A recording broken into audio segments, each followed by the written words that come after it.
Hi, I'm Ashley from nerDigital. In this video, we are going to show you how to create a messenger greeting message in nerDigital Chatbot Marketing. The greeting message is the first message that an audience can see when they come to your messenger or when they want to message your Facebook page. Here are the steps on how to create your greeting message in nerDigital Chatbot Marketing. Navigate to the menu, then click Settings. Now click on Channels.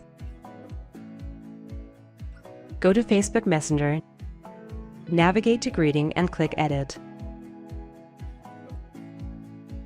Then enter your greeting message in the given field. Now, if you want to use multi-language greeting messages, click the Language drop-down menu and choose the languages as per your requirement. Do not forget to save your work. And that's it. We just created your greeting message in nerDigital Chatbot Marketing. Let's check it now. There it is. You now have created a nice greeting message. See you in the next video. Thank you for watching this video. Don't forget to subscribe and make sure to press the bell icon to get notifications when we upload a new video.